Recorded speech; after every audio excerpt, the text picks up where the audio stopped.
The American Civil War lasted from 1861 to 1865. This determined that slavery would no longer continue in the United States. After the war was the Radical Reconstruction era, from 1865 to 1877. In this period, black and white Southerners struggled to build a new society, but ultimately whites prevailed and a revised, still unequal, social structure was created where black Americans were taken advantage of. In 1887, the Knights of Labor organized sugar strikes, where black workers struck for better pay. The sugar strikes resulted in the Thibodaux Massacre, a conflict resulting in 35 deaths. No compromise was gained until the Fair Labor Standards Act of 1983. The establishment of slavery in the South led to the barbarities shown at the Thibodaux Massacre. Slavery had been used since the arrival of white Europeans in Louisiana. In 1701, French explorer Sieur de Bienville established residence on Louisiana's Gulf Coast, present-day Mobile, Alabama, and in 1718, Bienville left Mobile to found New Orleans. There, Germans settled, and eventually this area of Louisiana became best known as the German Coast or Côte d'Alevins, where cash crops thrived in farmable lands and global trade. Bienville brought sugarcane with him to Louisiana. Being an experimental crop, strenuous, cheap labor was required.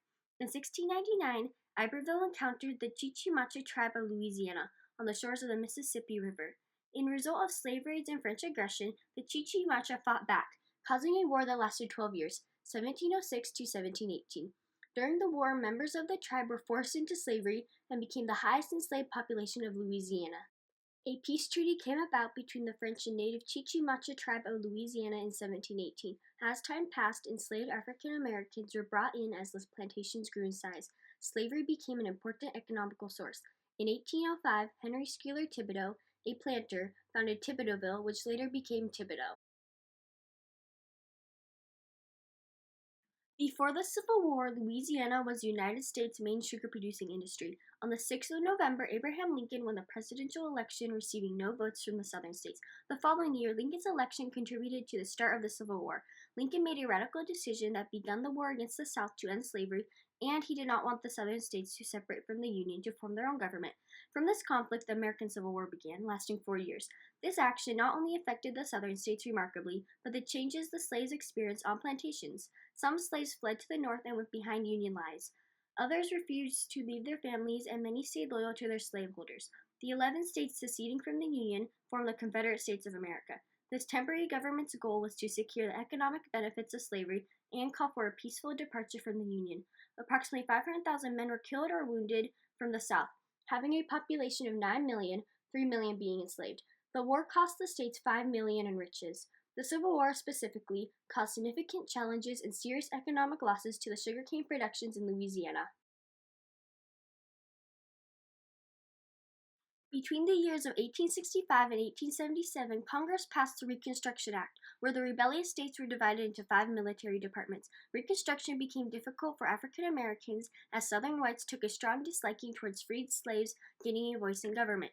During Reconstruction, some whites believed African American voices in government were beneficial to the economy.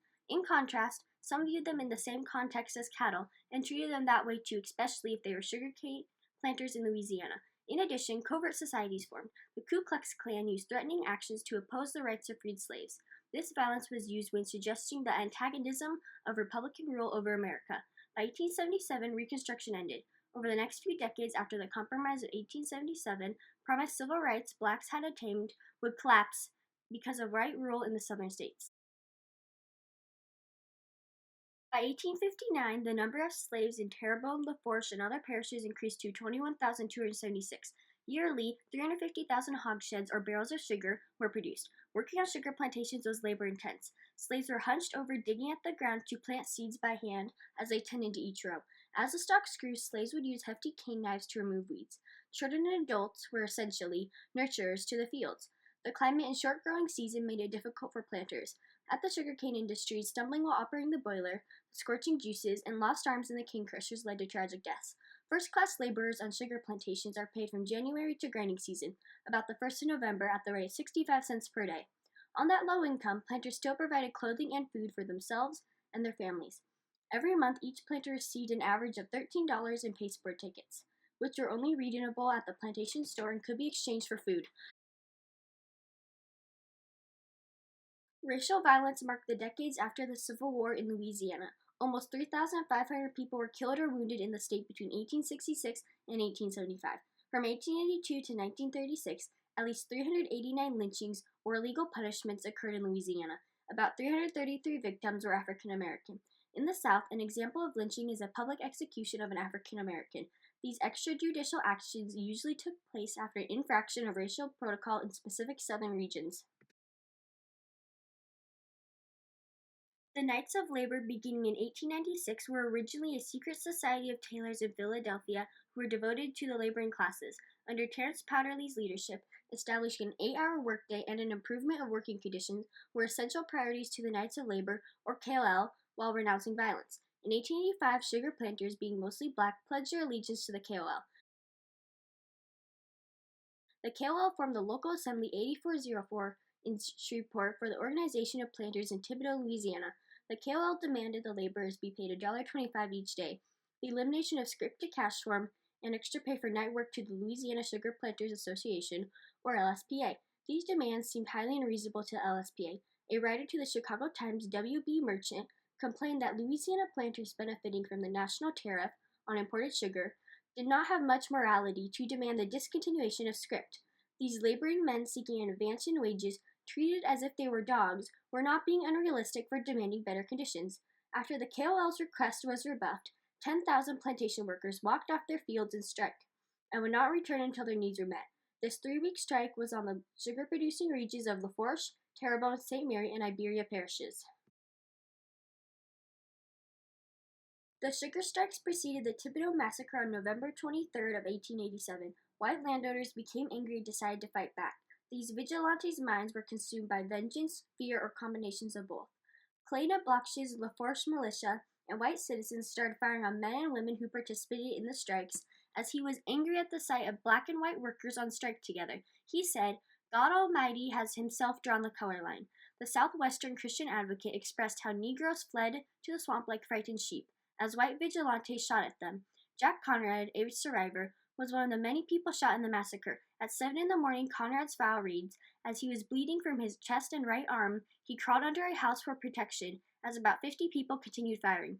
These were wails of women, shouts of men, and the unceasing cries of babies, as more shots were fired. Up to 60 people were dead, and the bodies were disposed in an unmarked grave that used to be a city landfill. What began as a disagreement over wages became an expression of racial tensions that had been building up since the dissolution of slavery.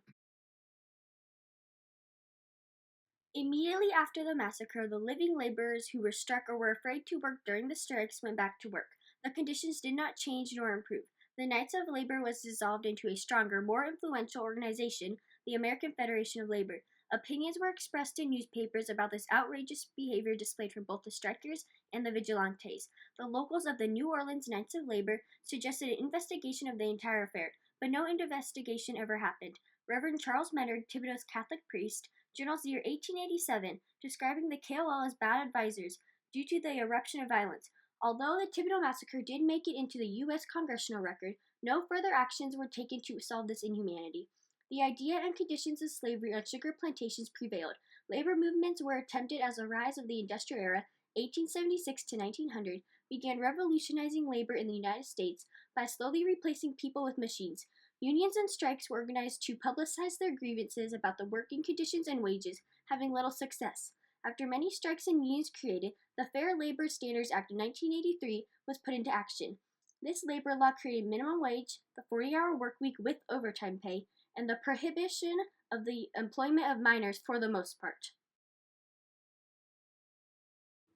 Even though the Thibodaux Massacre occurred because of irritation built from strikes organized by the Knights of Labor, no actions were taken to prevent racial violence from occurring again, since up to 60 strikers died on November 23, 1887.